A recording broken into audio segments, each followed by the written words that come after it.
Hi, my name is Brian, and I'm here to stand between you and lunch. I'm also here to talk about a collaboration we undertook with Earth Alliance back in 2023 to pilot a new approach to climate communications.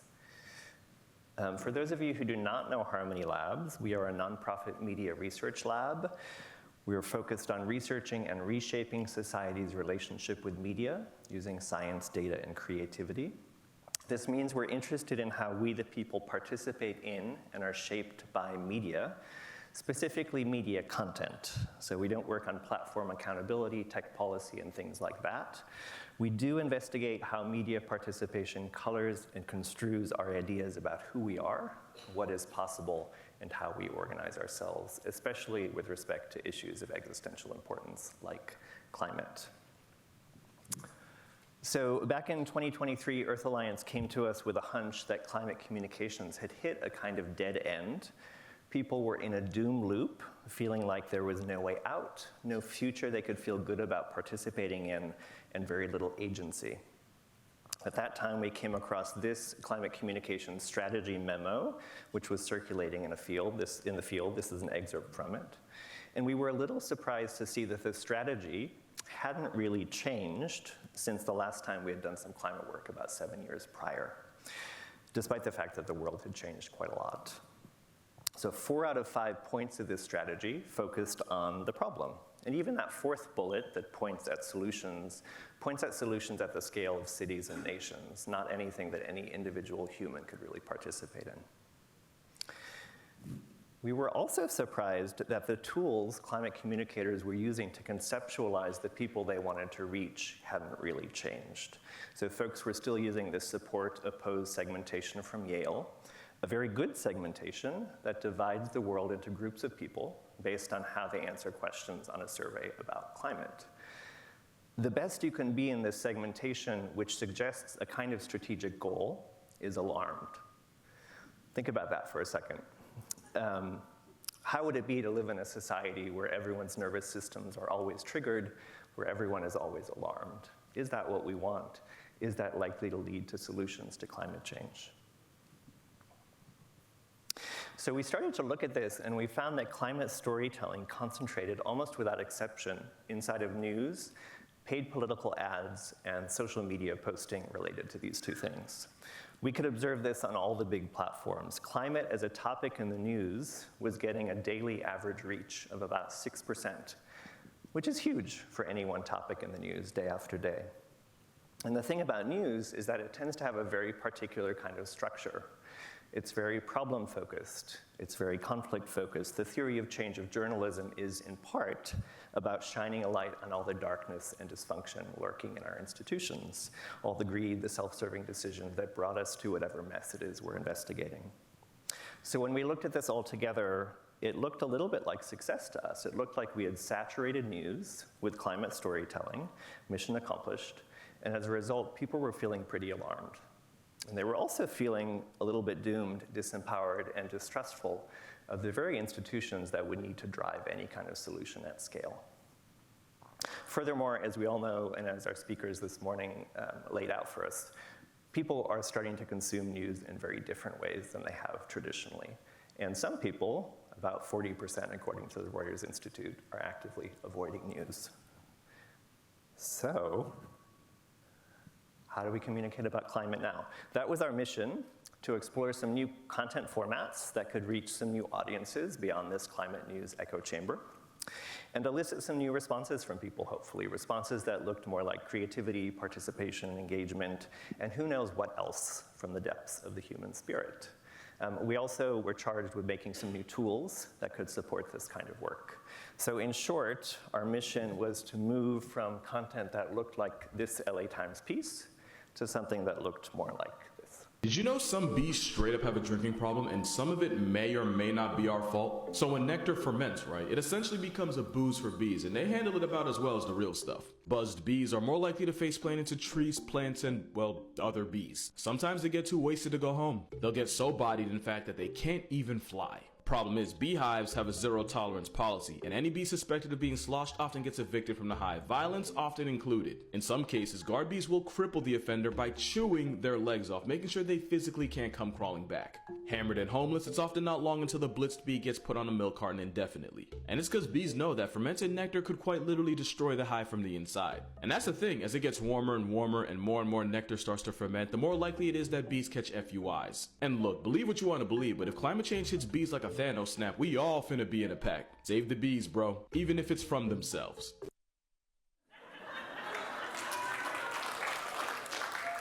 So we started with a 6-month period of exploration and analysis, some of those observations I just shared with you. We also built out our audience framework, our priority audiences, and identified the partnerships, the platforms, the creators that could give us reach into those audiences. And then we started making content.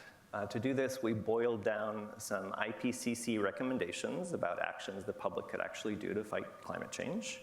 And we made content in 2 ways. In co-productions with a number of creators, and also through a creators fund that awarded small grants to influencers with an idea. So we were not making ads and paying to put those ads in front of eyeballs. Our creators were making content for their existing audiences, and we did this in iterative cycles, which means we were constantly developing hypotheses together with our creators about what to make, and then putting it out there into the world and testing how it performed. So we had 2 questions, 2 goals relative to that performance. First, did the content engage audiences? So this is the price of entry. People have to want to click on your stuff. And second, we wanted to see that content move or transport audiences in 3 important ways. 1, towards an increased awareness of the need for change due to climate change. 2, toward a pro-climate future they could actually feel good about. And 3, toward participation in that future. So for content to have succeeded, it needed to have both engaged and transported our audiences. So all told, the content we made with some 60 creators reached and moved tens of millions of people. And as we worked, we also produced some tools for the public, which you can use the QR codes on the screen to access if you're interested. So what did we find? What did we learn? Tried to pull out some of the more salient points and then summarize everything into 5 big takeaways at the end. Let us start with audience. So to understand how people interact with media, we relied on a singular data tool that we built called the Narrative Observatory. The Narrative Observatory brings together 2 types of data. First, behavioral media data from panels of about 500,000 people in the US who opt in and are compensated for having their media behaviors observed 24/7, click by click, minute by minute across all their devices and platforms. We join these behavioral media data to media content data, and this allows us to know that, say, Brian went to his CNN on a given day, he read these articles, he watched these videos, what ideas he was exposed to as a result, and that he came to CNN from his LinkedIn feed and he ordered food afterward. So we can see the networks of content and users and interactions that Brian is habitually enmeshed in. We can start to see patterns emerging organically in how groups of people move through media. And we find these patterns to be coherent most often with respect to people's values. So we created this audience segmentation based on people's values, which we use in most of our work. Some of you may be familiar with this already. It's really simple. It's 4 quadrants on an XY axis. There's a concern for individualism on the right, a concern for community on the left. Down below, there's a desire to preserve and protect what we have, and up above, to experience new things and to innovate. You can think of this audience segmentation a little bit like a map. So 4 quadrants, each represents 1 audience with a single core value and clusters of secondary values. You can think of it a little bit like a Google map over which we can layer all sorts of different information about people. So for instance, we can visualize which audiences over-index on online text news consumption. In these heat maps, the purple areas indicate over-index, the white or lighter areas represent under-index. We can see which audiences over-index on news just on YouTube. We can see which audiences consume everything else on YouTube. We can also layer on all sorts of other types of information like vote propensity, demography, race, you name it. The picture that emerged from our audience analysis on this project was that there was one values quadrant, that one on the top right, that was pretty much completely left out of the current climate conversation due to their avoidance of news. The autonomy-loving audience we refer to as if you say so contains often groups of people that are referred to somewhat condescendingly as low information voters. They also tend to be left out of climate organizing because they have tended historically not to vote so much. That said, they are always online. They're always making, sharing, interacting with content. They are in large part our grassroots culture makers, and therefore have a power we might want to pay attention to. And so for all these reasons, we decided to focus this particular experiment on this audience. Here is their media profile from 2023. We put together these kinds of profiles for all of our 4 audiences, as well as the spaces between the audiences, those bridging zones. This is an example of one of the tools we created for public use. We also characterized each audience's attitude toward climate, toward change, toward the future, and toward participation, which you can see up here. Why did we do this? So we said before we were partnering with creators to create content that would reach their audiences organically. Presumably those creators already knew how to reach their audiences. So why is this information helpful? This information helps us as strategists, as funders, as producers, sharpen our intuitions about how to reach people with values that may be very different from our own. So in order to reach specific audiences, we can't just work with any creators. We have to find the right ones with reach into the right audiences. And that is not always so easy, in fact. Let me give you one example from this project. So based on those IPCC recommendations, we knew we were gonna have to talk about plant-based eating. And our strategists went into that with all their own assumptions about what it would look like to talk about plant-based eating. Most of those assumptions were coming from the people power values quadrant. Primary values here are community, benevolence, universalism, which is another way of saying on average, this group of people care about other people in faraway places and even the earth itself. They spend a lot of time outdoors, they travel to do that, they have disposable income, they're politically engaged, they vote, they show up to protests, and when food comes up for them, it tends to come up in the context of project cooking, growing vegetables, restaurants.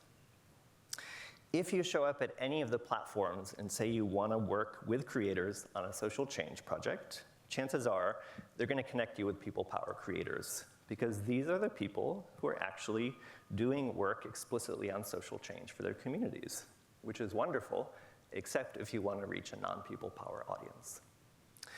So for If You Say So, which values autonomy, self-direction, and hedonism, which is an academic way of saying fun, on average, again, there's an interest in dating, mating, body, beauty, gaming, and aspirational brands. For them, plant-based eating is more likely to show up in the context of food ordering or ASMR. So you need to learn to speak the language of content like this, rather than the language of demography or other ways of modeling an audience, because you need to be able to find the right creators to work with. And those creators and their agents and the platforms, they're all speaking the language of content. So this was part of the learning, the evolution that folks on this project had to go through. It meant expanding their notion of how to talk about the things that really mattered to them. And it meant a little discomfort, right? Discomfort about talking about plant-based eating in the context of bodybuilding, say, rather than avocado toast. So we were not giving creators scripts of what to say. We weren't giving them tip sheets of do's and don'ts. Our main activity was helping creators do their thing without letting climate get in their way. So we were partners to them in figuring out how to talk about climate authentically and continue to grow their audiences. So I already shared with you one of our videos from one of our most engaging creators. I want to share with you a couple more just so you get a sense of what we made. This is one of the last numbats on the planet. Numbats are a critically endangered species with less than 1,000 left in the wild. This has to be one of the rarest animals I've ever filmed. What's he doing now? What's he doing? No. Is he trying to crawl inside? No way! Never gonna fit. Ha! Look at his little legs go. He can barely fit. Is he gonna make it? Oh! Oh! There he goes. There it is. I can't believe we found one. Okay, I'm going to cut that off. Sorry. I'm going to stop it before we get to the CTA, which is all about local conservation. This video was the most effective at moving or transporting people into a place of agency with respect to climate. Why? Here's another one. Is a gigaton. So to understand a gigaton, let's break it down into its component parts. Let's first understand what is a ton of CO2 equivalent. What does that look like? Well, it looks like a two-story house. A two-story house about 8 meters tall, so the volume that takes up is about 1 ton of CO2 equivalents. And the average human creates around 5 of these houses per year in terms of CO2 equivalents. And so then to get to a megaton, we bubble this up even further, and we get to the size of the Burj Khalifa. So that heights by... Okay, I'm going to stop that one too. You get the vibe. This video was lowest in terms of both engagement and transporting audiences to a place of agency. In fairness, there were other videos from this creator that performed much better, but this one didn't engage people, and it didn't move them in the right direction. Why? What could we have done better? This was the kind of questioning, hypothesis building that we were doing, followed by more making, more releasing, more testing, more questioning, et cetera, et cetera, et cetera. So we were learning together with our creators, which brings us to our 5 big learnings. In doing this work, we need to meet audiences where they are, not where we want them to be. This includes audiences with values that are really different from our own, who are making choices in their lives that look really different from the choices we are making. If the work we're doing is about broadening our base of support or building a coalition, this means by definition connecting with people who do not already agree with us, and we need to be generous in how we do that. In our own work, we strive to represent audiences in ways that they might represent themselves, very often in their own words or with media of their own choosing. We do this with all the respect and curiosity we can muster, and with as little judgment as possible. If this work succeeds, it always entails evolution or transformation. We learn something, we grow in some ways, we expand our networks, we make new connections. This kind of work cannot aim to fix anyone. We do not seek to shift people to our own values. We don't think it's possible or even desirable that everyone in a society value, for instance, universalism. Our strength lies in our embrace of every possible dimension of diversity, which means doing the hard work of meeting people where they are as we try to get along. So the most glaring lack in that video I shared, the one that was not super effective, was a story. There wasn't a story, no development, no character we could identify with. In order for content to work for this audience in particular, even wonky explainer content, there needs to be some kind of story. Argumentative content has its place, activating existing supporters, for instance, but it tends to trigger folks' defenses otherwise, to make them less likely to try on a new perspective. There is nothing like a story for taking people on a difficult journey that ends in an unexpected place. Speaking of which, it turns out that moving people on dimensions that have to do with a vision of the future requires that we have a vision of the future.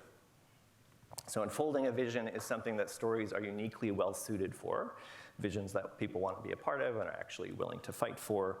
This project and almost every other project we've ever done has shown us that narrating a problem isn't enough to grow support.